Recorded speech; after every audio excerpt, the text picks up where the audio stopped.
Do you struggle with meditation? Have you tried it a few times and it's just not for you? Well, I'm going to teach you how to meditate better in this video, but I'm also going to tell you why you can't meditate. So let's start with why you think you can't meditate. Well, I just said it in that sentence. It's because you think you can't meditate. You think it's going to take too long. You think it's too hard. You think while you're doing it, which is totally fine actually. The biggest misconception when it comes to meditation is thinking that you have to stop thinking. Thinking, that was number one. And second one is thinking that you need to try to meditate. Those are two things that you just need to put in a ball and throw out the window. Okay, throw it in the trash. Throw it down the garbage disposal. Wherever you throw things, just throw it. Don't throw it outside because it's littering, okay? So the problem is you think you have to stop thinking, and you think that you have to try to meditate, okay? But if you notice, while I'm telling you this, what am I saying a lot of? What am I saying? I'm saying that you think. That's the problem in the first place. I asked somebody one time, how come you don't meditate? You seem pretty stressed out. I feel like that would help you a lot. And they said, because I'd have to be alone with my thoughts, which kind of blew my mind. Like I didn't realize that was such a big thing for people. Like a lot of people have that fear. That's what keeps people like trapped. That's what keeps people feeling like they're not creative. It keeps people stuck, I guess, because they're just thinking of the outcomes or thinking what tomorrow is going to be like. They're thinking what they did last night and if it was foolish or not. And it's like, what? Just first of all, that already happened. So who cares, you know? And as far as like tomorrow goes, like what, like that's not even promised to you. So like, I don't even know, you know, and I get it. It's hard to stop thinking, but that's why meditation is so important, because it helps you be in the moment. Because when we're thinking of the future and we're thinking of the past, we're not present. And that actually is one of the main reasons why you're not creative, why you're fearful for like the future or anxious of what may happen. That's why you're stressed and like embarrassed because you think something happened in the past that was like embarrassing and you can't move past that. And all those things take away from like this moment, like right now, like what you're feeling right now, how you're feeling right now. You have feelings right now because you're thinking of the future. But if you can like slow down through meditation or breath work, even breathing exercise, which I'll talk about in another video, you realize that you're actually fine, that everything's okay. And that's what being is. Say you're building a fence. You don't just start with the last bricks. They just fall down. You need to put down one brick, put the cement or, you know, whatever. I don't know. I don't build bricks, but I'm going to build walls. But I'm imagining it's something like this, you know, or let's just say something different. When you're climbing upstairs, you know, you don't jump to the 5th stair. You start with the first one. You start with the next one. You focus on each step as you go up. The problem with people's like success when it comes to like content creation or anything really in business and entrepreneurship is that they're always focused on the outcome, and it either gets them from not really like starting because they're too worried about everything, or they're messing up what they're doing because they're like, oh, I hope this gets this, I hope this gets that, I hope I get this, I hope, you know, the outcome, future thinking, anxiety because I don't know if I'm going to get that. I don't know if I'm going to, yeah, okay, stop. Focus on the present moment. So how do we become more present? Through meditation. That's the best way. I mean, you can right now, if you just take a deep breath,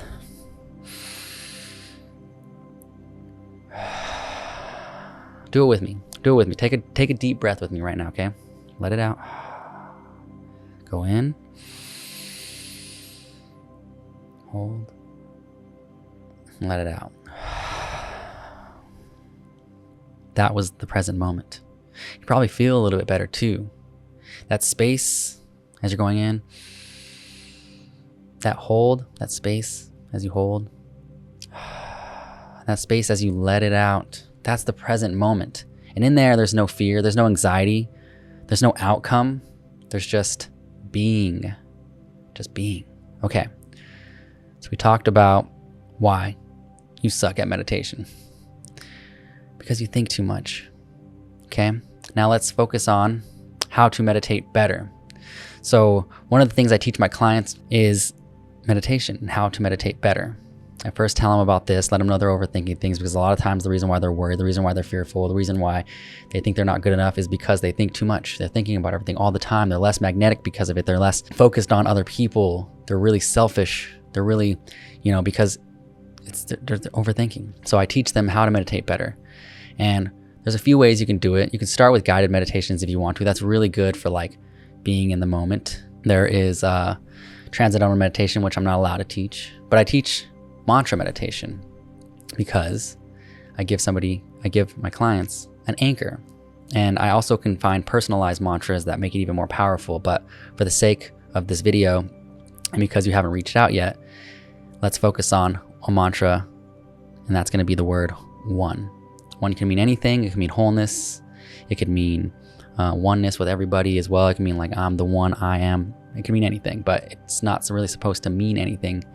It's just a vehicle to get you to focus on that, to get you to move away from your thoughts. Because what's going to happen is you're going to sit down, and immediately, because we don't just sit down with nothing. We have our phones, we have our TVs, we have mostly our phones, but we have our fears and our anxiety, from the past and the future and all those things. We never just sit down and allow ourselves to think. That's why when you lay your head down on the pillow, you struggle to fall asleep, because now your brain's like, okay, this.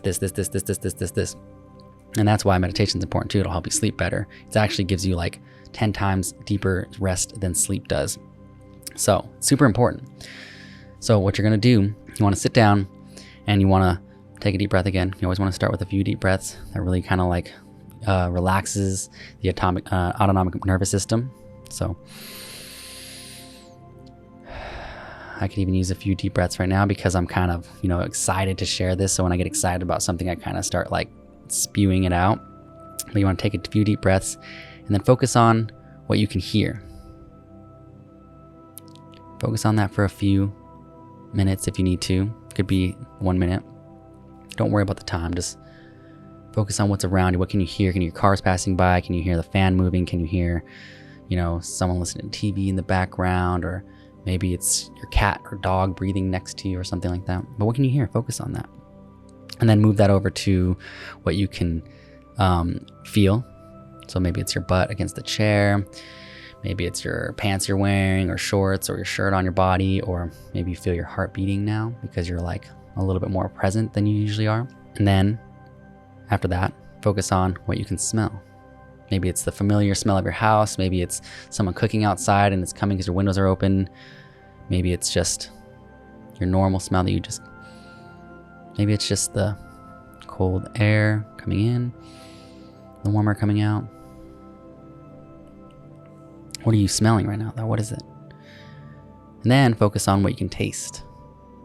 If you notice, we're going through all the 5 senses. Focus on what you can taste in your mouth. Maybe you just brush your teeth. Maybe you just ate something. Maybe it's coffee. Hopefully it's not coffee because, it's a little harder to meditate after you drink some coffee, but you can still do it. Focus on what you can taste. Maybe relax your jaw and your tongue from the roof of your mouth. Let it just relax and be where it needs to be. Then, lastly, focus on what you can see with your eyes closed. Maybe it's the light coming from the outside, you can kind of see the red. You know how some people see the red when your eyes are closed, or maybe you just see blackness, or maybe your mind's eye is creating something and you're seeing colors, or you're visualizing something. Focus on what you can see. And then you want to focus on, after you've done all that, you want to try to do it all at once. And this can only be for 20, 30 seconds or so. What you can feel, what you can taste, what you can smell, what you can hear, what you can see, all of them. Focus on all of it at the same time. And then after that, you want to take a deep breath. And as you let it go, repeat the mantra 1, 1, 1, 1. And just allow this to keep repeating in your head. And trust me, if you're just starting out or you're coming back because you couldn't do it, it's going to be 2 ones and you're already going to be this is boring. I don't want to do this. Oh, this mantra is not working, or it's okay. Let those thoughts come in, but then you remember, oh wait, I'm supposed to be repeating the mantra. Don't let your brain tell you that this mantra is not working, or that it's, this is the wrong one, or that you're saying it wrong, or they're saying it too fast. Like, that is the problem. You're thinking again. Just let it pass, observe it. Imagine it as clouds. You can't stop the clouds, they're going to keep coming, but you can observe them and watch them as they pass. And once you remember, oh yeah, come back to my mantra, 1, 1, 1. And the only way you fail is if you let your brain convince you that this isn't working, and you get up and you stop. But put a little stopwatch on. You don't want a timer, you don't want to be jolted out, but put the stopwatch on and just let it play, and sit down for 15 minutes, every time you realize, like, oh man, 1, 1. Wow, I've been sitting here forever. Like, what do you, how long, wait, oh no, it's okay. I can keep going. 1, 1, 1, 1. I feel like and then you'll open your eyes, and you don't have to open them all the way, but just kind of look at your timer and be like, oh, it's already been 7 minutes. That's crazy. I only got, 8 more minutes to go. That's, wow. Okay. 1, 1. And focus on each time you say 1. That's just each one. Don't worry about the next one or the one before that. Just 1, 1. And allow it to just flow out gently, to repeat in your brain. And you want to be sitting up with this, maybe preferably with your back against something, but your head kind of loose, so that if you fall asleep, you kind of wake yourself up. Because if you fall asleep, like, that's great. You're getting some rest. You needed it. But if you're laying down, you're more likely to fall asleep. And like I said, there's no such thing as a bad meditation. Every time you return to your mantra, you are allowing yourself to take a rep, take, another pull up, another curl. And that's flexing and training your brain to, I wouldn't say ignore those thoughts, but just not like react to those thoughts. And then you'll notice in life, for one, you're getting 10 times deeper rest than sleep. So you'll start to feel better, start to feel more energized. You'll be able to get more done, but you'll have less procrastination, less judging of people. You'll be in the vibration of being more often. And then the last thing you can do in your meditation is when you have like a minute left, or maybe past it, but you're like, oh, wow, 15 minutes already, 60 minutes already. And then close your eyes, and from this space of love and oneness and abundance and creation, because now you're not thinking of the past, the future, the end of life, whatever you're gonna have for dinner, like, you're not thinking anymore. So you're just being. And this is a space where you're truly abundant, you're truly creative, you're truly love, you're all of it. And from there, manifest. Close it, keep your eyes closed or close them again, and imagine the life that you want to live. Like, how does that look? How do you feel? What are you wearing? If it's a bigger house, like, what does it look like? What do the floors feel like when you're walking barefoot, or sound like when you have shoes on? What does the door look like? How does the sun shine through the windows? Like, really step into that visualization, because from there, from love, from gratitude, you can attract. You're always attracting, but from here you can attract the things you want. And it's best if you can really make those imaginations like super, super vivid. And then afterwards, write it down as well if you want to, but you don't have to. And that's it. That's how you do it. I know, super simple it seems like, but yet you don't allow yourself to do it because you're overthinking it. You're thinking like, I don't have time. You're thinking that it's not going to be good enough. You're thinking that, oh, well, I'm going to have to do it forever. It's like, same with working out, same with being healthy. You have to take it day by day, step by step. So when you wake up in the morning, make that one of the first things you do before you have your coffee, before you have, drink some water if you want to, go to the bathroom, and then sit down, take a deep breath, focus on the 5 senses, like I said. And if you need to put on a song, but don't overthink it. Don't be like, I can't find the right song. Just put on something, some meditation music, YouTube, Spotify, whatever. And then just begin. Take that deep breath after the senses, after becoming, mindful. That's a mindfulness practice. Then meditate using your mantra, 1, 1, 1. And there'll be times where it's terrible, and sometimes it's better, and sometimes you're getting more out of it, but keep practicing, it'll get better. And then after that, manifest. The 3 M's, mindfulness, meditation, manifestation. And I promise you'll start creating like never before. You become more successful in your businesses. You'll be able to outwork other people if that's what you want. You'll be able to be more smooth in your content creation. You'll feel a lot more rested. It helps with de-aging. It helps with so many things. So I don't need to talk about the benefits. I'm just telling you why you couldn't do it and how to do it. And I hope this video helped you guys out. I'll see you in the next one. Peace out.